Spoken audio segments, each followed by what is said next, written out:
Morning বন্ধুরা, সকালবেলা ঘুম থেকে উঠলাম, এখন বাজে সকাল 9টা। কিন্তু দেখো এত পরিমাণে কুয়াশা পড়ছে, এখনও কোনো রোদের দেখা নেই। অন্যান্য দিন 10টা বাজতে না বাজতে খুব রোদ উঠে যায়। তো এত কুয়াশার মধ্যে আমি বাইরে কি কাজ করব, একদমই চলাতে ইচ্ছে করছে না। তো আবার আমি গিয়ে বিছানায় বসে একটু ভিডিও এডিট করব, কারণ ওখানে তো এখনও মশা একটু কভার করাই আছে, তো ঠান্ডাটা একটু কম পাওয়া যায়। চলো ঘরে যাই। হ্যাঁ জানো, এখন যেহেতু জুইয়ের স্কুলটা বন্ধ, রেজাল্ট কিন্তু এখনও আসেনি। ফাইনাল পরীক্ষা শেষ হলো, এই তো আর কয়েকদিনের মধ্যে চলে আসবে। তবে অনেকেই তোমরা কমেন্ট করে বলেছো, আবার পার্সোনালভাবে SMS করছো যে জুই সোনার কি এখনও রেজাল্ট আসেনি। না গো, রেজাল্ট আসলে না সবার প্রথমে আমি তোমাদেরকেই জানাতাম, যেরকমই হোক না কেন। আর তাছাড়া তোমরা না জানোই এবার ফাইনাল পরীক্ষার সময় ওর শরীরের কী পরিস্থিতি ছিল। এই জ্বর, শরীর নিয়ে উঠে দাঁড়াতে পারে না, তারপরেও কিন্তু পরীক্ষাটাও দিয়েছিল। যাই হোক, প্রত্যেক দিন আমার ভিডিও দিতে এতটাই দেরি হয়ে যাচ্ছে, তাই আজ চেষ্টা করছি যে সকালবেলা উঠেই ভিডিওটা এডিট করার। আর সকালবেলাটা যেহেতু এত পরিমাণে কুয়াশা থাকে, মেয়ের যেহেতু স্কুলও বন্ধ, তাই ওকে আর বেশি সকালবেলা ডেকে তুলি না। আমার এই মোবাইলটা প্রায় 1 থেকে 2 বছরের মতো হয়ে গেল, তবুও কিন্তু আমার কাছে এখনও নতুন মনে হয়। তবে জানি না ইদানিং মোবাইলটায় কি হচ্ছে। এই যে ক্যামেরা অন করে রাখি, অনেক দূরে যখন রাখি তখন না মানে কেমন যেন কালো হয়ে যায়। এই জন্য যখনই আমি কাজগুলো তোমাদের সাথে শেয়ার করি, অনেকবার কিন্তু ক্যামেরার কাছে গিয়ে আমাকে আবার ঠিক করে দিতে হয়। তবে সেই জায়গাগুলো আমি এডিট করে কেটে বাদ দিয়ে দেই বলে তোমরা হয়তো বুঝতে পারো না। তবে কি জানো, নতুন মোবাইল কেনার ইচ্ছা থাকলেও না এই অভাবের সংসারে একটা কাজ ধরলে আর একদিকে হয় না। যেমনি ঘরের কাজ ধরেছি, অমনি আর অন্য কিছুতে হাত দিতে পারি না। কারণ মিস্ত্রি বলেই দিয়েছে যে এবার কাজ করলে মোটর তো লাগবেই, তো কোনটা থেকে কোনটা করব বুঝে উঠতে পারি না। সব কাজে একবারে হাত দেওয়া যায়, কিন্তু মাথায় প্রচুর পরিমাণে চাপ পড়ে। তো এই যে সবে আমার বিছানা গুছানো হইল, বাইরে এখনও কুয়াশা, রোদ উঠেনি। এই দেখো এখনও কুয়াশা, এখন ঝাড়ু দেব। তাই লোন, কিস্তি এইগুলো জ্বালাতে না গিয়ে আমি সবসময় একটা কাজ কমপ্লিট করে আর একটাতে ধরতেই পছন্দ করি। যেমন ধরো আগে এই সুকেস, খাট এইগুলোর টাকাটা শোধ করলাম, তারপরে মেকআপের জিনিস নিলাম, সেইগুলো পরিশোধ করলাম, তারপরে এই মোবাইল নিলাম, মোবাইলেরটাও শোধ হয়ে গিয়েছে। এবারে ঘরের কাজে হাত দিয়েছি। মাসের শেষ হতেই কমেন্ট আসতে শুরু হয়ে গিয়েছে যে ঘরের কাজ কবে দেখাবা। খুব তাড়াতাড়ি আবারও ঘরের কাজটা শুরু করব, আর অবশ্যই তোমাদের সাথেও শেয়ার করব। ঘুম থেকে উঠেই আমি তো সংসারের কাজ করতে ব্যস্ত, এদিকে বাপ বেটি মিলিয়ে চলে গিয়েছে বেড়াতে। দোকান থেকে নিয়ে এসেছে চকলেট, আমাকে দেখাচ্ছে, বলছে মা দেখো চকলেট নিয়ে এসেছি। আর আমার এই মাফলারটা জানো, এটা হচ্ছে আমার মেয়েবেলাকার মাফলার। আর তখনকার দিনে এই মাফলারগুলো সবাই নিচ্ছিল, তো আমিও একটা নিয়েছিলাম। কত বছর হয়ে গেল ভাবো তো, প্রায় ধরে নাও 8-10 বছর হয়ে গেল। আমার বিয়েরই তো 8 বছর হয়ে গেল, এই তো 2026 পড়তে চললো। আবার তারও মনে হয় 1-2 বছর আগে নিয়েছিলাম। এত এই জায়গাগুলো গোবর দিয়ে মুছছি, তারপরে জল ছিটিয়ে দিচ্ছি, কিছুতে ধুলাটা একদম ভালোভাবে বসছেই না। আর যতদিন পর্যন্ত ঘরের কাজটা কমপ্লিট না হবে এরকমটাই থাকবে। আর মাটিগুলো তো সমান করে দিয়েও কোনো লাভ নেই, তাই না? এটা যেহেতু একদম মেঝের মাঝখানে পড়বে, ভিতের মধ্যে। তো আমাদের জন্য দুপুরবেলাকার রান্না করছে ওদিকে শাশুড়ি মা, আর আমি এদিকে বাসনগুলো নিয়ে চলে আসলাম মাজতে। মাফলারটা খুলে রাখলাম, কারণ কাজ করতে ধরলে না এমনিতেই গরম লাগে। আর তারপরে আবার ক্ষেতের কাজ আছে, তো ওখানে যেতে হবে, তো তাড়াতাড়ি করে আগে বাসনটা মাজেই। অনেক দিন হয়ে গেল মাদুরটা ধোয়া হচ্ছে না, আজকে একটু সার্ফের জল গুলিয়ে এই যে মাদুরটা ধুয়ে নিচ্ছি। আর দেখো, কালকে ফ্রাইড রাইস বানানোর সময় কিন্তু সার্ফ, হোগলা সাবান এগুলো নিয়েছিলাম, কিন্তু আমার একদম মাথায় ছিল না। আর কলের পাড়ে এসে দেখি সার্ফ নেই, এমনিতেই কোনো রকম আর কি ধুয়ে দিলাম। তো রোদ তো নেই, তারপরেও হাওয়াতে শুকিয়ে যাবে যতটুকু শুকায়, এজন্য সকালবেলাই ধুয়ে দিলাম। সারাদিনে তো একটু হলেও শুকাবে। আর এদিকে দেখো গরুটা খড় শেষ হয়ে গিয়েছে, কেমন করে দেখছে, তাই একটু ভাবলাম খড় খেতে দেই। দেখো কি সুন্দর খাচ্ছে। ঠান্ডার দিনে না গরুগুলোকে দেখে ভীষণ কষ্ট লাগে জানো, এত ঠান্ডা পায়, মানে গায়ের লোম একদম শিউরে ওঠে ওদের। এই জন্য দেখবে গ্রামে অনেকেই ঠান্ডার দিনে গরুর গায়ে একটা করে চাদর পরিয়ে দেয়, আবার কেউ জ্যাকেট পরিয়ে দেয়, পুরানা যেগুলো থাকে আর কি। তো আমিও ভাবছি আমাদেরও তো অনেক পুরানা সোয়েটার বা জ্যাকেট আছে, ওইগুলো একটা কেটে গরুর জন্য বানিয়ে দেবো। লাগানিলে তো এখানে বালি আর সিমেন্ট একসাথে মিক্স করছে বাবা।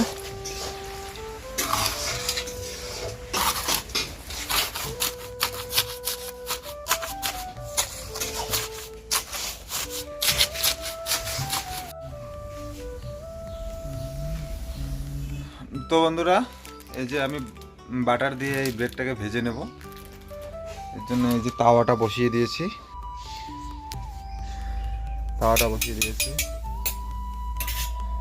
কাণ্ডটা একবার দেখো, তাওয়া গিয়েছে জ্বলে, এত হিট হয়েছে।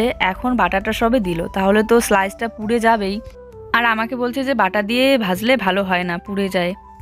আমি এতদিন ভেবেছিলাম এই বাটারটা মনে হয় শুধু 5 টাকা, এখন আজকে শুনি যে 105 টাকা। কয়েকদিন একটানা জুইকে স্যুপ বানিয়ে দিয়েছিলাম, তো আর অল্প একটু বাটার ছিল। ওকে বললাম যে সকালবেলা বাটারটা দিয়ে একটু জুইকে স্লাইসটা ভেজে দাও, ও খাবে। আর আমি এদিকে আমার কাজগুলো করছিলাম।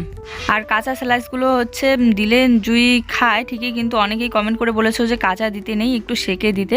তাই আজ সেকে ও জ্যামটা লাগিয়ে দিচ্ছিল। সকালবেলার চা হোক বা যে কোনো খাবার হোক, রেডি হওয়ার সাথেই যদি না খাই তাহলেও খুব রাগ করে। তো এই জন্য এখন আগে খাবো, তারপরে বাসনটা গুছিয়ে রাখবো। পুরো এক গামলা। তো বন্ধুরা, এই যে সকাল সকাল তো না, ওয়েদারটা এরকম 12টা বাজে, অনেক টাইম হয়ে গিয়েছে। তো এখানে নিয়েছি ধুনিয়ার বীজ, মনে হচ্ছে এখনো সবে সকালবেলা, না? আর এখানে বিভিন্ন ধরনের শাকের বীজ আছে। তো এগুলো ফেলবো জমিতে, যে জমিতে ভুট্টা চাষ করা হয়েছে সেই জমিতে এই আর কি বীজগুলো ফেলবো। সাইডে একদম সার ঠার দেওয়া আছে। আর এখানে যদি শাক তাহলে হয় না, অতটা ভালো হয় না। প্রতিবার আমরা বীজ নিয়ে আসি কিন্তু একবারও হয় না। তো এবছর দেখি যে জমিতে ফেলে কি রকম হয়। এবার মনে হয় এই বীজগুলো ফেললে হবে, কারণ দোকানিটা বলে দিয়েছে যে নরম মাটি লাগে এই বীজ ফেলতে। আছে, তো এগুলো ফেলবো। সাইডে ফেলতে হবে। সাইডে তো ওই সাইডে কেন বলো তো, ওই সাইডে গিয়ে ভুট্টা যাচ্ছে, তো যদি ভুট্টা নাও হয়।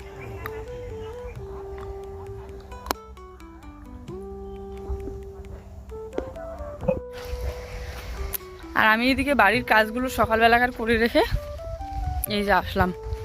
আর ওই স্লাইসগুলো ভেজেছিল বাটার দিয়ে, ওগুলো দুটো খেয়ে জল খেয়ে মুখে এক টুকরো সুপারি আছে, এই জন্য কথা বলতে ওরকম হচ্ছে।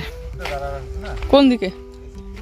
ও, আমাদের জমিতে প্রচুর নাড়া হয়েছে। সেদিন বললাম না যে চাষ করা হয়েছে, তার পরদিনই ভুট্টা লাগানো হয়েছে। হাতে একটা দিনও কিন্তু সময় ছিল না। যদি সময় পেতাম তাহলে এগুলো পরিষ্কার করে পুরো জমিটাকেই পরিষ্কার করে দিতাম, কারণ সব কিছু চাষ করার একটা সময়ের ব্যাপার থাকে। সবাই যেহেতু ভুট্টা লাগানো প্রায় কমপ্লিট করে দিচ্ছিল, তো আমাদেরটা দেরি হয়ে গেলে পরে ফসলটা ভালো হবে না। তো এই জন্য যাতে ভালো করে ফসলটা ফলাতে পারি, তার জন্য আমরা কিন্তু সব রকম চেষ্টা করছি। এবারে সবটা ভাগ্যের উপর, তাই না? কথায় বলে না, মানুষ হাত থেকে ছিনিয়ে নিতে পারবে কিন্তু ভাগ্য থেকে নয়। যদি আমাদের ভাগ্যে থাকে তাহলে অবশ্যই ভালো ফসল হবে, আর যদি না থাকে তাহলে হবে না। তার উপরে একটা দুটো মানুষ যদি আমাদের খারাপ চায়, তোমরা তো সবাই আছোই ভালো চাওয়ার জন্য, ভালোবাসার জন্য। তোমাদের সবার আশীর্বাদ তো আছেই, তাই না? এই জায়গার নাড়াগুলো পরিষ্কার করা হলো। এখন দেখো কতটা পরিষ্কার লাগে জমিটা দেখতে। যেদিন মানে চাষ করছিল তার একদিন পরে যদি পরিষ্কার করা হতো না, তবু তো অনেকটা মোটা মোটা ইয়েগুলো পরিষ্কার করছি। কিন্তু কি বলতো, ওই সেদিন পরিষ্কার করলে আর একটা দিন দেরি করলে ভুট্টাটা ফেলতে দেরি হয়ে যেত। আলেতে রাখো। এই দিকটাতে সরকারি ভুট্টা চাষ করা হয়েছে, লাগানো হয়েছে, অল্প একটু শর্ট পড়েছিল, তো এই জন্য এই দিকটাতেই আমরা শাক ফেলব। আর বাকি ওই দিকটাতে পুরোটাতে কেনা ভুট্টা লাগানো হয়েছে। আর সরকারি ভুট্টার কোনো ইসে নেই, হতেও পারে নাও হতে পারে। ভালো, চলো এগুলো কেমন করে এমন করে ফেলাবা? ফেলায় পরে মিশিয়ে দিতে হবে মাটির সাথে। মিশিয়ে দিতে হবে? হ্যাঁ। কে বলছে? হ্যাঁ, বাবা বলছে। ওই কান্ডিতে ফেলবো, কান্ডিতে হবে না। এক সাইড করে ফেলো, ধরি নাও এই সাইডটাতে সে ফেলো, ওইরকম করে, বুঝছো? হুম, বেশি ঘন ফেলতেছো না, এরু এরু করবে। এই ঘন নেবো, এরু করবে। এগুলো মিক্সার করে দিতে হবে, ঠিক আছে? বলতো ছিটিয়ে দিয়ে। যদি এই সব বীজগুলো ফেলার পর মাটির সাথে ভালো করে মিশিয়ে দেওয়া না হয়, তাহলে পাখি খেয়ে নেবে। এদিকে যে পরিমাণে পাখি, তার উপরে চারাটাও একদম আলগা হয়ে যাবে, ভালো করে উঠতেই পারবে না। চাষ যদিও বা প্রথমবার করছি, অনেক কিছু শেখা হবে। আমি কিন্তু যে কোনো চাষ করার পর ক্ষেতের ঘাস তোলা থেকে শুরু করে ধান কাটা সব কিছুই মোটামুটি পারি, কারণ বাড়িতে দেখতাম ছোটোবেলা থেকে, তারপরে নিজেও ট্রাই করতাম। মেয়ে হোক বা বউ, নিজেদের ক্ষেতের কাজ করতে আবার লজ্জা কিসের? গ্রামের মানুষ আমরা, আর তার উপরে চাষির মেয়ে, তাই না? কিসের লজ্জা? তবে আমি দেখেছি বিয়ের আগে মেয়েবেলায় যখন একটু ক্ষেতের কাজ করতে অনেকেই ভাবে যে মানুষ কি বলবে, মানুষ আমাকে দেখছে। কিন্তু আমি বলবো কি বলো তো, সংসারের কাজ, জমির কাজটাও কিন্তু একটা সংসারেরই কাজ, তাই না? মেয়েরা যদি সংসারের অন্যান্য কাজগুলো করতে পারে তাহলে আবার জমির কাজ কেন করতে পারবে না, আবার বাজারটাই বা কেন করতে পারবে না। যাই হোক, প্রথমে বীজগুলো এই যে সারি করে ফেলে দিল, সব আলাদা করে ভাগ করে, আর এখানে হাত দিয়ে মাটির সাথে মিশিয়ে দিচ্ছিলাম। পালং শাকটা কোন সাইডে যে ফেলবো? ওই ওই জমিটাতে পালং শাক ফেললে মনে হয় ভালো হতো। ওখানে তো ফের সার ছিটিয়ে নেই না। এখানে 20 টাকার বীজ কতগুলো দিয়েছে। এগুলোও মিশিয়ে দিতে হবে নাকি পালং শাকটাও? হ্যাঁ, মাটির উপরে কোনো জ্বালা রে। না না, বলো বলো, নতুন চাষি তো। হ্যাঁ, এই না জন্য শাকটা আগেও ফেলছি না আমি। কি শাক ফেল নেই? তুই বলো। মানে এমন এমন চাষি তুমি, এতবার শাক ফেলছে একবারও হয়নি। পালং শাক খাওয়াই নাই। বেশি ঘন হচ্ছে। জানি না এই সাইডের ভুট্টাগুলো আরো উঠবে কিনা, যেভাবে পা পড়ছে, তবে এই সাইডের শাকগুলো যাতে সুন্দর করে উঠে। ফেলছি আর সব এক সাইডে একদম ভাগ ভাগ করে ফেলছি, আর একটু করে রেখে দিচ্ছি। বাবা ওরা যে জমিটাতে ভুট্টা করেছে একদম বাড়ির কাছাকাছি, ওই জমিটাতেও সাইডে একটু করে ফেলে দেবো। গুড আফটারনুন বন্ধুরা। তো সমস্ত কাজকর্ম সেরে একদম ফ্রেশ হয়ে নিলাম, আর জল ভরে নিয়ে এসে রেখে দিলাম, কারণ রাতে আর জল নাড়তে মন চায় না, ঠান্ডার দিন। তো এই দেখো একটা জিনিস দেখাচ্ছি। একটু সামনের দিকে বেড়াতে গিয়েছিলাম, আর কি বলতো, আজ নেটওয়ার্কের খুব সমস্যা হচ্ছিল, এই জন্য সেই বিকেলবেলা থেকে দুপুরের পর থেকে খাওয়া দাওয়ার পর থেকেই চেষ্টা করছি ভিডিও আপলোড দেওয়ার, কিন্তু হচ্ছিলই না। এই যে সবে হইলো নেটওয়ার্কের কারণ। আর এখানে দেখো আমার জাউরা বানিয়েছে বিরিয়ানি, তো দিয়ে গেল। এখানে 3টা প্যাকেট দিয়েছিল, একটা হচ্ছে বাবাকে দিয়েছি আর বাকি 2টা আমাদেরকে। আমি ঢালবো। এই যে একজন বিরিয়ানি খাওয়ার একদম কি বলবো পাকা বস্তু, বিরিয়ানি দেখলে সেই খুশি হয়। এরকম 3টা দিয়েছিল, একটা বাবাদেরকে দিতে বলেছে, বাবাদেরকে দিলাম, আর বাকি 2টা আমাদের জন্য। চামচ দিয়ে ঢালো। বিরিয়ানির কালারটা কিন্তু খুব সুন্দর এসেছে, আর তার সাথে সেন্টটাও দারুণ। সন্ধ্যাবেলায় ওকে বললাম যে আর একটু দেরি করো, তাহলে রাতেই খেতে পারবা, কিন্তু ও বলছে যে ঠান্ডা হয়ে যাবে, আর ঠান্ডা হলে ভালো লাগবে না। তাই এই যে বাপ বেটি মিলে বসে পড়েছে, আর তার সাথে আমিও একটু খেয়ে নিলাম। আর রাতে তাহলে আমাদের ভাত রান্না করতেই হবে আরও। ভালো হয়েছে। কেমন হচ্ছে সোনা, তুমি বলো তো? ভালো হয়েছে। তো বন্ধুরা, এখন বাজে রাত 8:30। যত বেশি রাত হচ্ছে তত ঠান্ডাটা কিন্তু বেড়েই যাচ্ছে। ও বাবা, বাইরে দাঁড়িয়ে থাকা যাচ্ছে না, আবার ব্ল্যাঙ্কেটের ভেতর থেকে বেরোলো না, আরও ঠান্ডাটা বেশি লাগে। তো চলে আসলো বাজার থেকে, আমি এখন ভাত বসাবো। এই যে এই দেখো, ভাবছি আজকে প্রেশার কুকারে একটু ভাত বানিয়ে নিই, আর করবো মাছের ঝোল, ল্যাটা মাছের ঝোল। তো চলো ভাতটা বসিয়ে দিই। আর ওইদিকে মাছ কাটছে। ঠান্ডাতে না আমার মাছ কাটাকাটি রাতে বিশেষ করে একদমই ভালো লাগে না, তাই ওকে বললাম তুমি কেটে দাও। কালকের মাছগুলো কি সুন্দর করে কেটেছিল। তবে আজকে আর উনুনে বানাবো না, ঝটপট গ্যাসের মধ্যে বানিয়ে ঘরে ঢুকে পড়বো, কারণ বাইরে প্রচণ্ড ঠান্ডা হচ্ছে। এখানে ল্যাটা মাছ কাটছে। কি রে, চ্যাং মাছ? চ্যাং মাছটা রেখে দাও, ওইটাও মনে হয় চ্যাং মাছ। চ্যাং মাছ পোড়া ভালো লাগে না, উনুন ধরে গেলে তো পুড়তাম। তো এই মাছ কটা দিয়েছে জুইয়ের জন্য আমার যা, মানে পমির মা দিদি। তো দিদির বাবার বাড়িতে নাকি প্রত্যেক দিন এত সুন্দর জ্যান্ত মাছ পাওয়া যায়, আর অনেকগুলো করে পায়। তো মাছ কটা ও কেটে ধুয়ে দিল, আর আমি দেখো এত অলস, এই যে জল নাড়বো না বলে লবণ হলুদটাও আমি খুন্তি দিয়ে মাখাচ্ছি। ল্যাটা মাছের পাতলা ঝোলও কিন্তু খুব ভালো লাগে।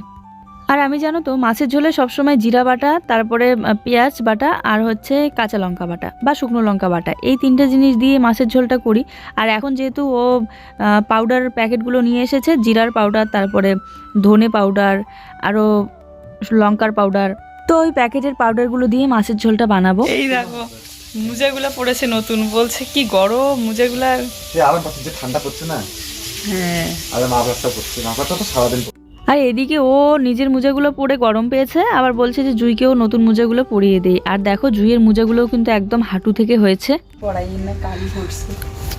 তো এই যে মাছটা ভিজে নিলাম, এখন ঝোলের মধ্যে দেবো। আমার ঠান্ডা কি দেখো, টুপি পরে নিয়েছি, আর উপরে এসে চাদর, কারণ টুপিটা পরলে না অনেকটা আরাম পাওয়া যায়। তো এই যে বানিয়ে নিলাম একদম পাতলা করে মাছের ঝোল, আর এখন জুইকে খাওয়াই দেবো গরম ভাতের সাথে মেখে। আর এত ঠান্ডা পড়ে না যে ঝোলটাও তাড়াতাড়ি একদম ঠান্ডা হয়ে যায়, বেশি দেরি করলে পরে আর খেতে ভালো লাগে না। আজকে তোমাকে কিন্তু একদম আলাদা লাগতেছে। নেপালি না? ও আমাকে টুপি পরা দেখে বলছে যে তোমাকে নেপালি লাগছে। তুই কিন্তু মাছটা দেখেনি কি মাছের ঝোল বানিয়েছি। মাগুর মাছের ঝোল। যেদিন থেকে মাগুর মাছ খেয়েছে না, শুধু মাগুর মাছের ঝোলই খোঁজে। আজকে ছোট হেডফোন পড়েছো শোনা তুমি? বড় হেডফোন কোথায় গেল তোমার? ভাতটা বাড়তে গিয়ে দেখছি যে লেগে গিয়েছে, একদম অল্পর জন্য পুড়ে যায়নি। আসলে জলটা মনে হয় একটু কম পড়ে গিয়েছে। আর তার সাথে একটু দুপুরবেলাকার লাউয়ের তরকারি ছিল, তো লাউয়ের তরকারিটা দিয়ে আমরা খাবো। জুইকে রাতে আর এই ঠান্ডা লাউয়ের তরকারি খাওয়াবো না, ওকে শুধু মাছের ঝোলটা দিয়ে খাওয়াবো। আর ভাত খাওয়ার সময় একটু পেঁয়াজ আর কাঁচা লঙ্কা হলে আমার ভালো লাগে, তাই এক টুকরা পেঁয়াজ আর 2টো কাঁচা লঙ্কা নিয়ে নিলাম, আর তার সাথে মাছের ঝোল। তো চলো আজকের ভিডিওটা এই পর্যন্তই। সবাই ভালো থেকো, দেখা হচ্ছে নতুন ভিডিওর সাথে। সবাইকে বড়দিনের অনেক শুভেচ্ছা রইল। এই তো খেতে বসে কান্না শুরু হয়ে গিয়েছে, কত যে বায়না। আর একে খাওয়াতে যে কতটা সময় লাগে, পুরো আধ ঘন্টা তো লাগে। নিজের হাতে কি খেতে দেবো, এগাছ দুগাছ খেয়ে বলবে আমার পেট ভরে গিয়েছে আর খাবো না। তাই আমি সবসময় চেষ্টা করি খাওয়াই দেওয়ার, আর আমি যখন ব্যস্ত থাকি তখন ওর পাপাই খাওয়াই দেয়। যাই হোক, চলো আজকের ভিডিওটা এই পর্যন্তই। সবার জন্য রইল অনেক ভালোবাসা, দেখা হচ্ছে নতুন ভিডিওর সাথে। ভিডিও ভালো লাগলে অবশ্যই একটা লাইক, কমেন্ট আর শেয়ার করে দিও। আর যারা আমাদের চ্যানেলে নতুন, প্লিজ চ্যানেলটিকে সাবস্ক্রাইব করে দিও।